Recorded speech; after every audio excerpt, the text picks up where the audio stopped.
Chapitre 5. Le bruit sous le lit. Jour 3. 3 octobre la nuit. Quand quelque chose attend et ça bouge. La maison dormait. Maya aussi, mais mal, agitée, tournant d'un côté, puis de l'autre, sans réussir à échapper à cette sensation.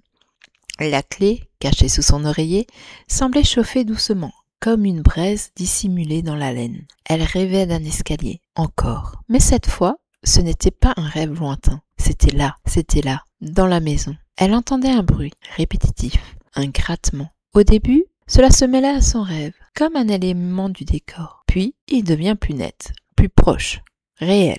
Elle ouvrit les yeux en sursaut. Un silence épais, déformé par les battements de son cœur. Et sous le lit, ce bruit, grattement, lent, insistant, comme si quelque chose rampait. Elle s'assit d'un bond, l'oreille aux aguets. Le son s'arrêta net.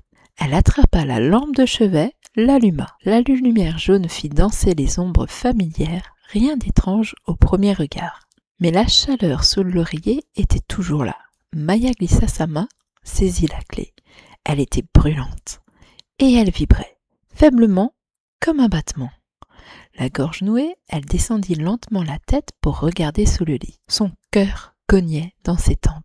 D'un coup, quelque chose frôla sa main. Elle hurla, tomba en arrière, se cogna contre la table de nuit. Les larmes lui montèrent aux yeux, mais elle n'osa pas crier de nouveau. Elle avait peur, pas d'être vue, mais d'être entendue par ce qui était là-dessous. Elle se traîna jusqu'à la porte, la clé toujours en main, et alors elle la vit. Sur l'oreiller, une plume noire. Pas là quand elle s'était couchée. Elle n'était pas comme les autres. Elle semblait absorber la lumière. Et son extrémité tremblait, comme si elle respirait encore. Maya recula, et dans un souffle, elle entendit « Elle approche !» La clé vibra plus fort, la plume se figea.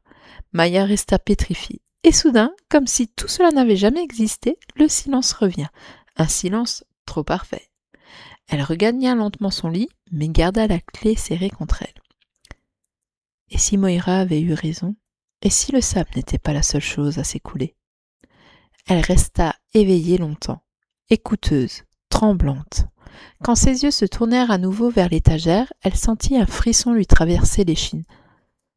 La clé de cidre était là, posée, droite, intacte. Elle n'y était pas avant.